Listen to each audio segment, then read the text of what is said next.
Emily Harper was a 29-year-old graphic designer living in San Francisco. After a string of mediocre relationships, she decided to give Tinder a try. The app had transformed the dating scene, for better or worse, and now seemed like the best way to meet someone new in her bustling city. One evening in October, as the sun dipped low, casting a golden hue across the bay, Emily swiped right on a profile featuring a tall, athletic man named Jake Thompson. Jake had a charming smile and captivating green eyes that almost seemed to glimmer in the light of his profile picture. His bio read, "Adventure seeker, horror movie fanatic, and lover of all things eerie." Intrigued, Emily swiped right, and before long the two began chatting. They exchanged messages for days, bonding over their shared love for horror films and haunted places. As the Halloween season approached, their conversation turned toward thrill-seeking experiences, and Jake suggested that they should explore haunted spots in the Bay Area. Emily, both excited and slightly apprehensive, agreed. On October 27, they decided to meet at a local coffee shop in the Haight-Ashbury district, a neighborhood steeped in history and eccentricity. The weather was pleasantly cool, and the scent of pumpkin spice filled the air. Emily arrived early, nervously fidgeting with her phone, but upon spotting Jake walking through the door, her worries melted away. He looked even more handsome in person, with an easy smile that put her at ease. After a few hours of chatting, they decided to embark on their ghost hunting adventure. Jake suggested they start at the infamous Winchester Mystery House in San Jose, an architectural oddity known for its bizarre design and rumored hauntings. Emily agreed, feeling a rush of excitement mixed with trepidation. As they drove to the mansion, Jake narrated the history of Sarah Winchester, the widow of the firearm magnate William Wirt Winchester. Legend had it that Sarah believed she was haunted by the ghosts of those killed by her husband's rifles. To appease them, she built the house with endless rooms, staircases that led nowhere, and doors that opened into walls. Upon arriving at the mansion, the sky had darkened behind a thick blanket of clouds, casting an eerie shadow over the property. Emily could feel a chill in the air, but Jake's enthusiasm was infectious. They signed up for a late-night tour, which promised to be especially spooky. As they entered the mansion, the tour guide led them through the dimly lit hallways, sharing legends of the ghosts that roamed the estate. At one point, while the group stood in the grand ballroom, Jake leaned closer to Emily and whispered, "I dare you to check out the attic by yourself." Her heart raced. The attic was off-limits to guests, but an adventurous spirit surged within her. "Okay," she whispered back, unable to resist the challenge. After the tour, while others milled about the mansion's grounds, Emily made her way toward the attic. As she approached a door marked "Employees Only," she glanced back to see Jake watching her. He gave her a mischievous thumbs up, and despite her reservations, she slipped inside. The attic was dark, and the only source of light came from the moon streaming through a small window. Dust motes danced in the air as she scanned the room, noticing old furniture draped in white sheets and cramped storage boxes piled high. The atmosphere felt heavy, laden with the echoes of the past. Suddenly, she heard a creak behind her. Spinning around, Emily's heart leaped into her throat. The door had swung shut, and in the stillness that followed, she could hear her own breathing. She tried the doorknob, but it wouldn't budge. Panic set in as she pushed against the door, calling out for Jake. "Jake, are you there?" she shouted, her voice trembling. Silence enveloped her. She could feel claustrophobia creeping in, making her heartbeat quicken. Nervously, she turned back to face the attic, trying to calm herself. There had to be a way out. As she moved further into the attic, her foot caught on something, sending her sprawling forward. She reached out to steady herself and grabbed hold of what felt like an old trunk. Dust flew into the air, and suddenly she felt a chill run down her spine. "Is anyone there?" she called, her voice barely a whisper. Then she heard it, soft, hesitant footsteps approaching her. Emily froze, heart racing as the footsteps grew louder. "Jake," she called out again, but all she heard was the echo of her own words. The footsteps stopped, and a cold draft swept through the attic, causing goosebumps to prickle her skin. Suddenly, the trunk she had touched creaked open on its own, revealing an assortment of faded photographs. She cautiously pulled out one of the photos. It was a picture of Sarah Winchester herself. As she studied the photo, she felt an overwhelming sensation that she was being watched. The atmosphere shifted, growing heavier, and an eerie voice whispered in her ear, "Leave this place." The suitcase slammed shut, and Emily stumbled back, her feet scrambling to find purchase. Heart racing, she rushed to the door and pounded against it, panic setting in even as adrenaline surged through her veins. "Let me out, please." Just as she thought she would be trapped forever, the door swung open, and she fell to the ground outside, gasping for breath. Jake stood there, his eyes wide with concern. "Emily, what happened? You disappeared," he exclaimed as he helped her to her feet.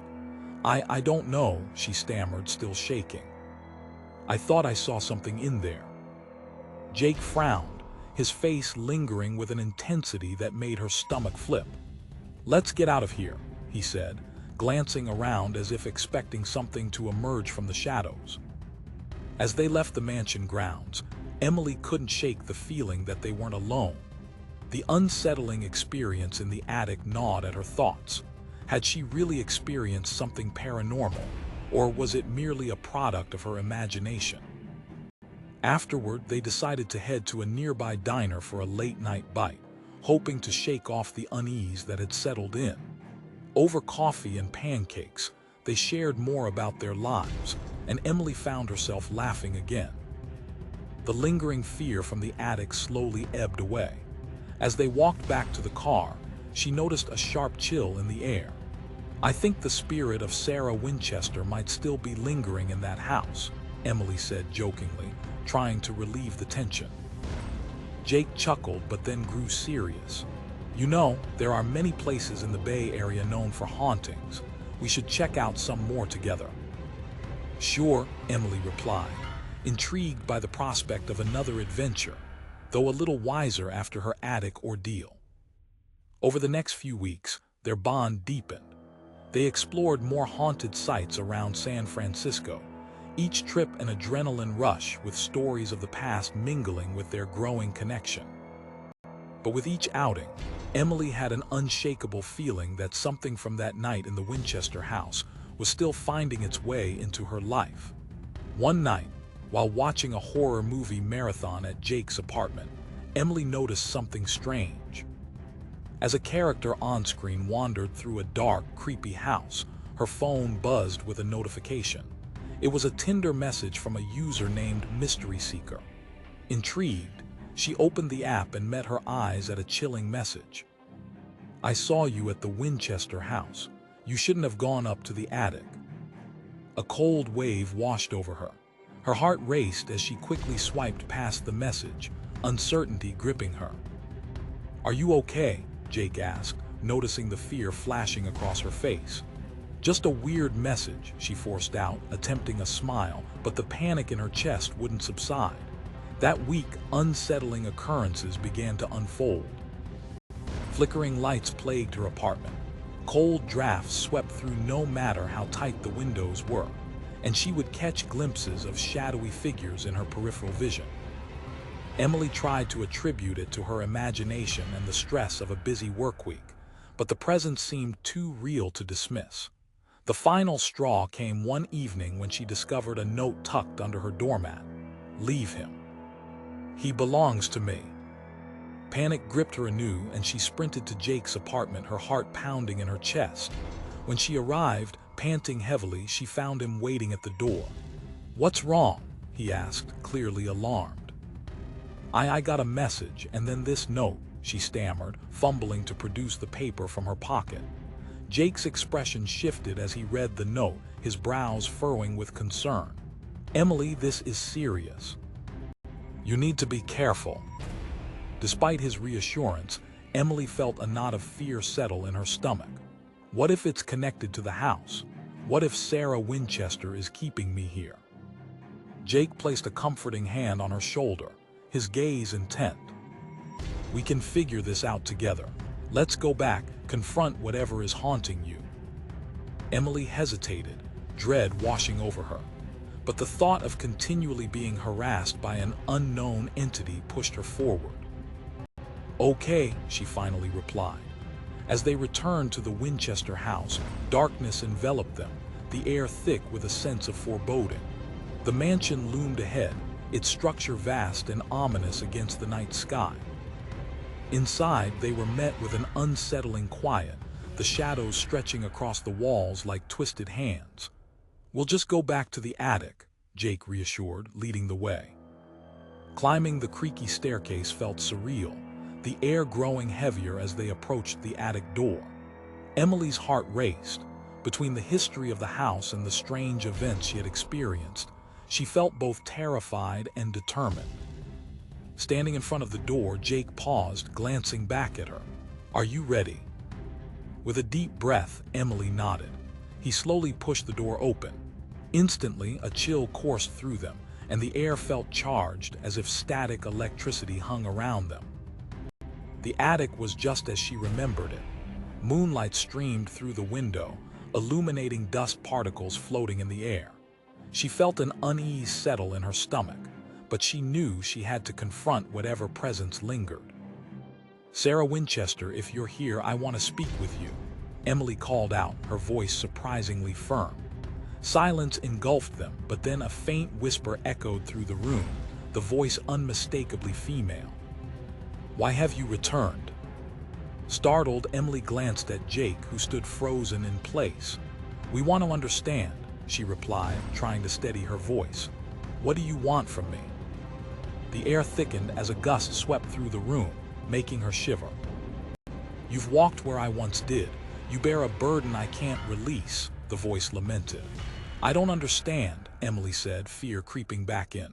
What burden? Suddenly, the room felt suffocating, and a whirlwind seemed to whirl through the attic, rattling the old furniture. Memories flooded her mind, glimpses of the tragic history of Sarah Winchester, the lives lost, and an unending cycle of grief. Your heart is heavy with loss, the voice spoke again, growing stronger. I see it. Help me find peace, and you shall be free. Heart racing, Emily realized the truth. Sarah's spirit was trapped in the mansion, tied to her own pain and sorrow. What do you need me to do? She asked, finding herself unexpectedly empathetic. Release my memory, the voice whispered. I cannot rest until those who lost their lives in this house are remembered, tell their stories. With this realization, Emily felt a new sense of purpose wash over her.